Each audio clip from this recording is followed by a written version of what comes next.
The iPhone 7 has aged like a fine wine, and this is one of the best phones you can get in the budget category to this date.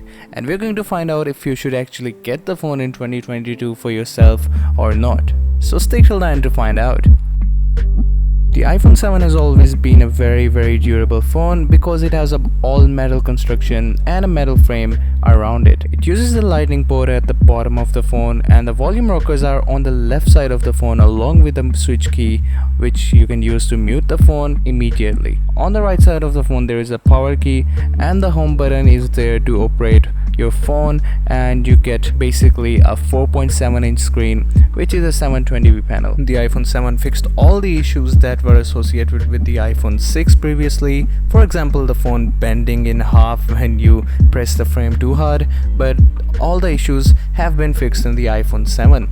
It also comes in a jet black version which is made up of glass, but it is much more difficult to get and much more expensive. Now there is nothing bleeding edge here when it comes to the screen, but it's still a very good IPS LCD panel. It is not an OLED panel. It is a 720p screen, and Apple always surprises me with how good their screens look even with a tiny resolution like 720p. One good thing about this panel is that Apple has tuned it to be super accurate, and the colors you see on this are very accurate when it comes to smartphone displays. Speaking about the camera is not the most exciting one, but it gets the job done. It uses a 7-megapixel selfie camera and a 12-megapixel back camera, which is capable of shooting up to 4K 30 frames per second, which some smartphones still struggle to this day, and it was really good at its age. The photos are nothing extraordinary or anything surprising, but they are super accurate, realistic and detailed. On the other hand, the video is also very solid for its time,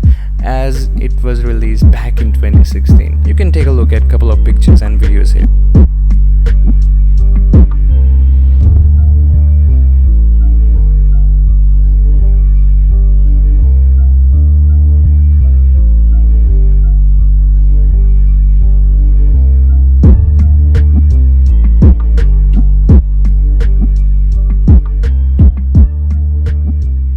Home button up front not only acts as a way to navigate through your phone, but is also a very good and accurate fingerprint sensor. Speaking about the software support, the iPhone 7 that I'm currently using is running on the iOS 15.5, and I have received the update for iOS 0.6. Apple has officially made it clear that the iOS 16 will be the last major update for the iPhone 7, and that is not a very optimistic thing. The iPhone 7 runs on the A10 Fusion chip, and it is not a very bad chip in 2022, and the social media apps are pretty fine. The camera app is also pretty fine, and it is much faster than most Android phones you can buy in a budget, but it is still showing its age when it comes to gaming. The gaming is not the biggest major advantage when you're going to buy an iPhone 7, but it is still a very decent experience. Here is a quick speaker test for you to judge the audio quality coming from the speakers of the iPhone 7 in 2022 from a single speaker.